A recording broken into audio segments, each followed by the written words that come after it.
Halo,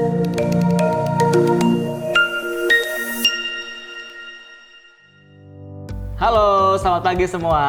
Ketemu lagi dengan kita berdua dalam segmen pembahasan kesehatan mata, lensa kacamata, dan lensa kontak. Perkenalkan, saya Diki Prayudi, optometris dari Optik Melawai, dan saya seperti biasa sudah ditemani oleh rekan saya Pak Abe. Halo Pak Abe, apa kabar? Kabar baik Pak Diki, apa kabar Pak Diki? Luar biasa. Apa kabar teman-teman semua? Semoga selalu sehat ya. Amin, sehat lah ya. Oke Pak Abe, kali ini tuh kita mau membahas masalah yang berbeda dari sebelumnya nih ya. Kita mau ngomongin masalah kacamata anak-anak Pak Abe.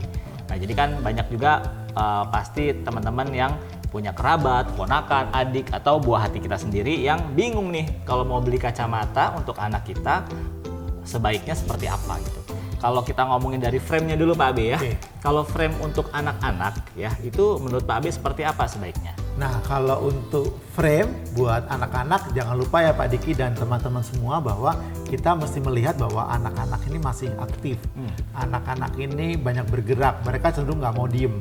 Jadi pasti pilihkan frame yang nggak mengganggu aktivitas mereka. Yang pertama adalah pilih yang frame bahannya ringan. Ringan di sini adalah dipakai itu nyaman.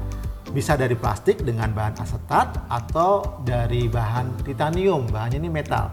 Dua bahan ini juga hipoalergenik sehingga memang nggak menimbulkan iritasi, nggak ada korosi saat dipakai sehingga anak-anak juga nyaman. Mungkin keringetan, banyak bergerak, kacamata ini tetap nyaman dipakai. Dan jangan lupa pilihlah yang ada nosepadnya. Pilih yang ada bantalan hidungnya sehingga kacamata ini nggak gampang melorot Pak Diki. Mereka lagi lari-lari atau main apa itu nggak gampang melorot. Itu untuk frame-nya. Dan beneran bahan asetat dan titanium ini juga tadi karena hipoalergenik sehingga nggak akan gatal dipakai, nggak akan korosi dan sebagainya. Oke, jadi kalau yang terbuat dari logam itu bisa pilih yang materialnya titanium. Jadi dia selain ringan dia juga hipoalergenik. Jadi tidak menimbulkan reaksi alergi buat kulit gitu ya. Betul. Kalau mau dari plastik yang tebal-tebal gitu bisa pilih dari bahan asetat ya. Jadi dua material ini cocok untuk anak-anak Pak Ade ya. Dan pastikan ada bantalan hidung Pak Diki. Kalau asetat kadang-kala itu ada asetat yang nggak ada bantalan hidungnya. Tapi kecuali kalau hidungnya mancung kayak Pak Ade ya, itu ajak gitu ya.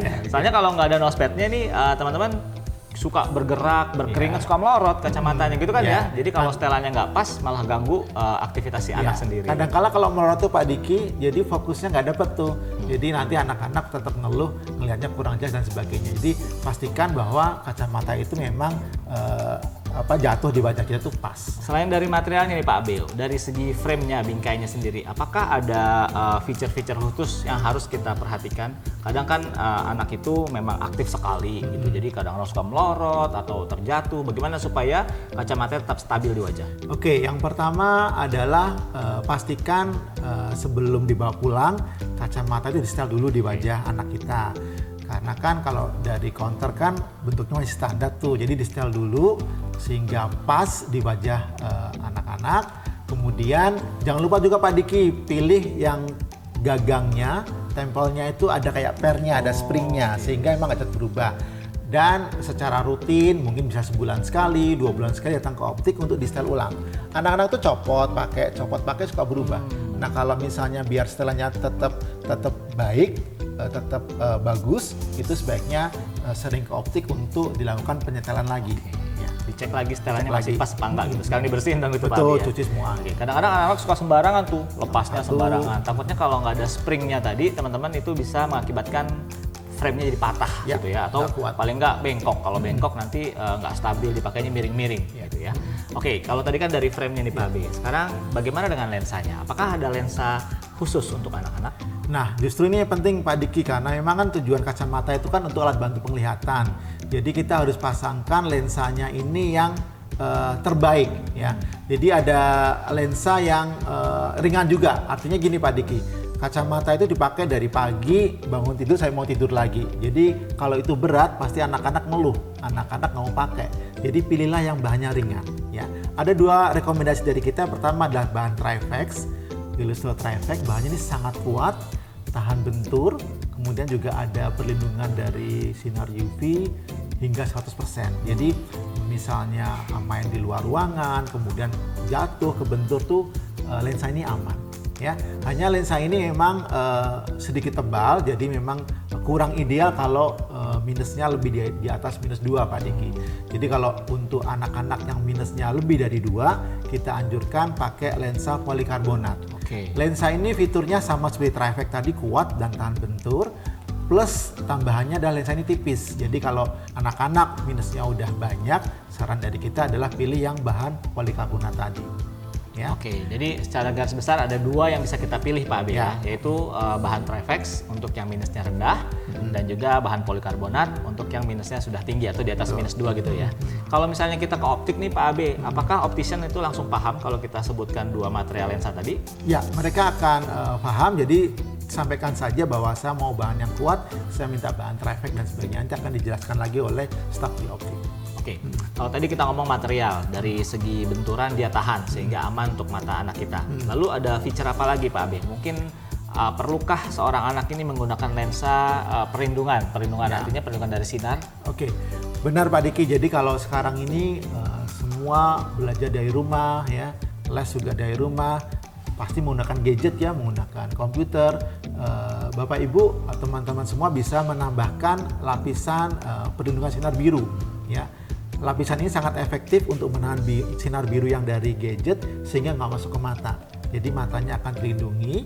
Atau misalnya memang anak-anak ini masih sangat aktif main di luar, nggak bisa diem di rumah, bisa ditambahkan juga lensa fotokromik. Lensa fotokromik ini bisa gelap saat di luar ruangan, saat terkena cahaya matahari. Tapi fotokromik ini apakah anti sinar biru juga nggak? Belum. Jadi kalau mau paket lengkap itu baru-baru ini udah ada ya, baru tahun ini kita punya lensa blue chromik, adalah gabungan sinar biru plus lensa fotokromik tadi. Jadi kalau mau istilahnya mau tenang, nggak mau was-was, maunya pengennya terlindungi semua, silahkan bisa menggunakan Illustro Blue Chromik ini Pak Diki. Saya yakin sebagai orang tua pengen yang terbaik untuk anaknya ya. Jadi selain mata anaknya terlindungi, sehat dan juga terjaga, baik dari benturan faktor eksternal lainnya, juga terlindungi dari bahaya sinar-sinar yang berpotensi merusak mata kita gitu Pak Abe ya. Apalagi anak-anak kan masih muda ya, jadi masih panjang perjalanannya. Jadi memang kalau dari awal kita proteksi, mudah-mudahan sampai nanti mereka dewasa, mereka besar, matanya tetap sehat terus.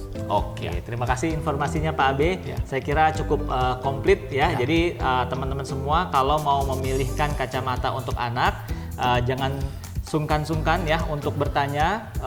Kalau memang tadi penjelasan kita masih ada yang kurang dipahami, bisa langsung aja datang ke gerai-gerai optik Melawai terdekat ya, atau bisa masuk ke web kita di www.optikmelawai.com. Di sana ada satu window untuk lens consultation yang akan melayani pertanyaan Bapak Ibu atau teman-teman semua seputar kesehatan mata anak ya. Nanti akan dijawab oleh admin kami, yaitu optometris yang sudah terlatih dan berpengalaman gitu ya. Sekian untuk hari ini, sampai jumpa dan jangan lupa untuk cek akurat mata sehat. Dah. Yang terbaik untuk Anda. Optik